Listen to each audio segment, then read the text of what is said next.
Well, dude, great to see everybody this morning. Yeah, so pretty excited that we've been able to put together what I'd class as a very strong squad, obviously going into a massive game against Costa Rica.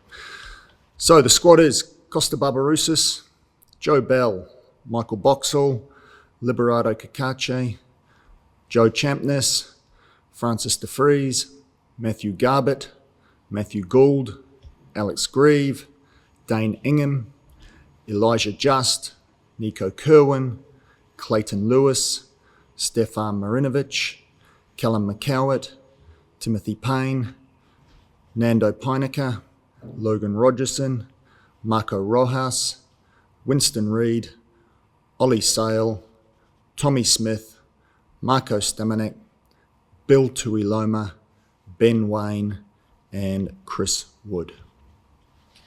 Cool, thanks very much, Danny. And firstly, just to kick off the questions, how good does it feel to have the squad finally announced? Looking forward to these games, and just a word on Marco Rojas coming back into the squad, and obviously Sarpreet missing out as well.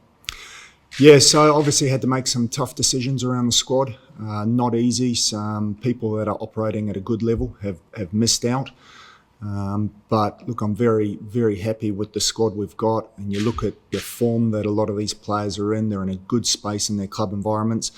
Marco Rojas, particularly one of them. I think of the season that he's had under Tony Popovic this year. He's been exceptional. So for me, it was a no-brainer to bring Marco back in. Obviously, he's still going through A-League finals. We hope that he goes all the way and wins the A-League. A little bit selfishly, we'd like to have him a bit earlier than that, but we wish him all the best and great to have him back. Obviously, Sarpreet Singh was working hard to try and get himself to full fitness, but he, as many of you will be aware, has been under real stress in terms of his body. He's still feeling real pain, even simple things like getting out of bed, getting out of the car. So to try and ask him to play an international of such magnitude when he hasn't kicked a ball or run for such a long time, I think was going to be just too much of an ask. And essentially, I left the decision in Sarpreet's hands, as well as the medical team, and they all agreed that he wasn't going to be fit to play. Cool, and I'll just hand over to you if anyone has any questions. Dan, what's the story with Chris Wood? Was he excluded from this morning's match? Do you have an injury update for us on that? Yeah, I spoke to Woodsy the other day. He'd just tweaked his Achilles just slightly, so I think it's more precautionary than anything else. Look, to be honest, I'm not that disappointed to see him not in the squad. We obviously want to make sure that he's going to be 100% right coming into, obviously, the Costa Rican game and into camp. He doesn't think it's going to be a long-term injury. He's quite confident that he'll get over that. And on Winston Reid, how confident are you on his fitness at the moment, considering he's not been playing? Absolutely 100% confident. Winston is quite unique. Every time he comes into camp, he blows me away with just his level of fitness. He called me yesterday, last night our time, and he was on his way to training. I think it was 34 degrees in Dubai. He's training hard every day and feeling like he's in a great space. So I've got no qualms about Winston turning up in great shape, ready to go and ready to play 90 minutes. I'm disappointed with Sarpreet not to be involved here. He's come back especially to try to keep himself in front. Oh, look, I think he always knew it was going to be a long shot. So did I. We're in constant communication.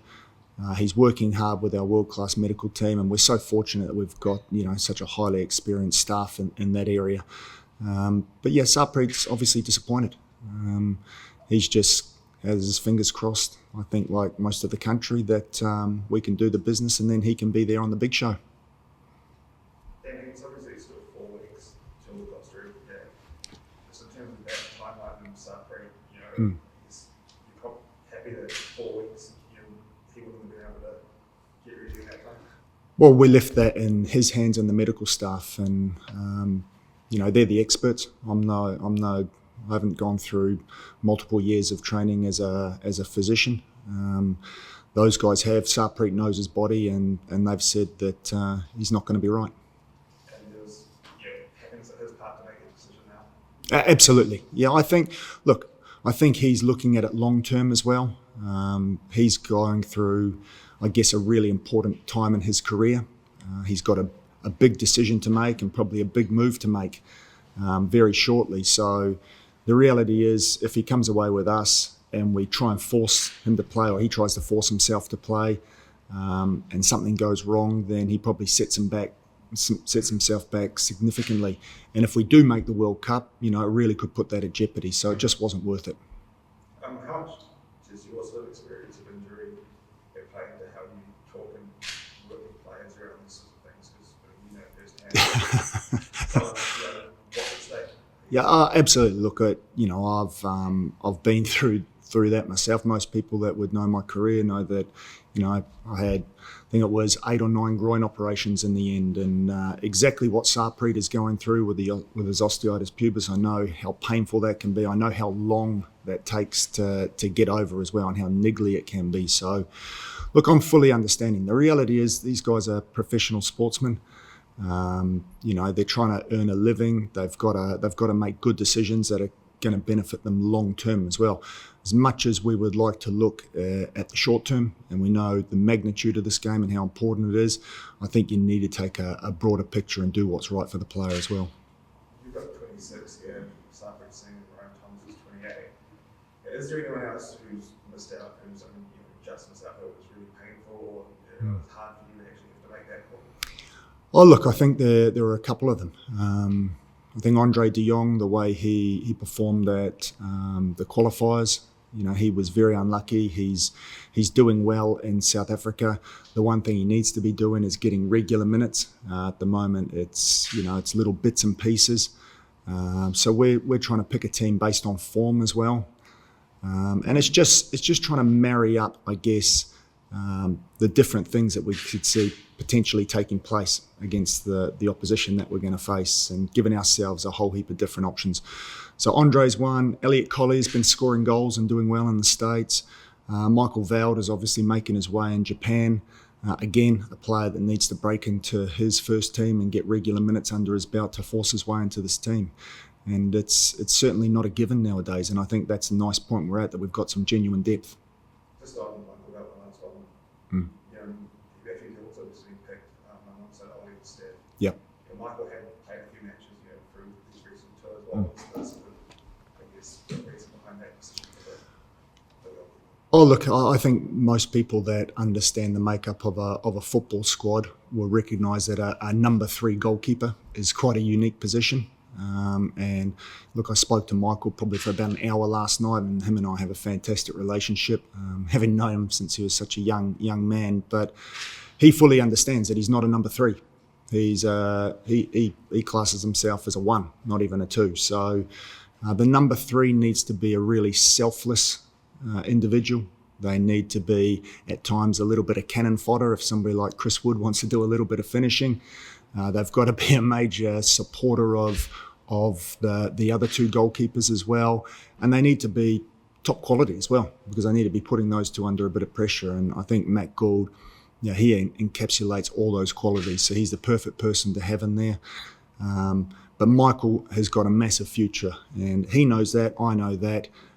Yes, he's had some moments and some public moments that he's got over, and I think you look at the Olympics, the way he performed after having that little bit of a setback against Honduras, I think we all know that he's going to be world class. No one else has any more. You said you spoke to Winston last night. Would you like to see him back in a club environment sometime soon, especially if you do make the World Cup? No. Because I don't want him to get injured.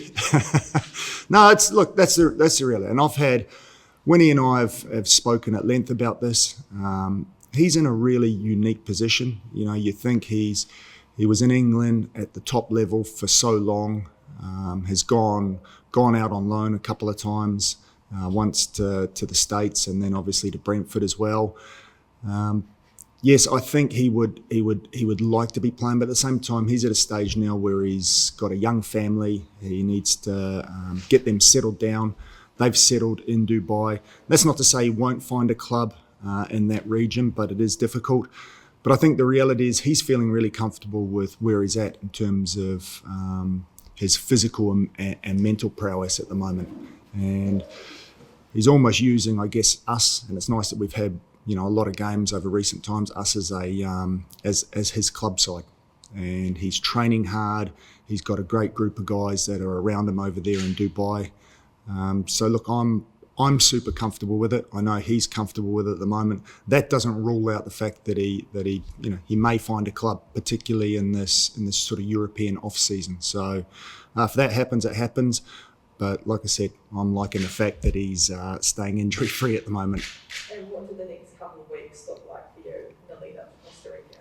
Oh look, I fly out tomorrow. I'm going to go pop up to Copenhagen, just connect with the couple of clubs that our players are at in that part of the world. I think that's important just to utilise that time to grow those connections. I think it's a great place for young Kiwis to develop over in Scandinavia. And then obviously we're heading to Marbella, where we're going to have our a weeks-long camp for those players that have either finished their season or out of season as well. So that's going to be really beneficial. I look at the work that we did ahead of the Olympics at St Kennigan's College, and that was huge in terms of setting the tone around how we trained, how we approach things, the mental approach of the players. So I think that time is going to be massive for us. And when will you be able to announce the other nation that you're meant to be playing in the lead up? Once it gets confirmed. So Nothing's confirmed as yet, no. So you're confident you will still get that second game? Oh look, we're very hopeful, but as I've always maintained, getting international fixtures over the line is certainly not an easy thing. It's always, sort of a knife-edge sort of balancing act. You think it's over the line, and then until that final bit of paperwork is signed, and Andrew knows firsthand, it's not done until it's done. And just a month away now from the big match, any sleepless nights for you so far? How are you feeling about Costa Rica? Yeah, I'm getting pressure from my family to qualify. So I'm more worried about my two teenage kids demanding that they're heading up to the World Cup.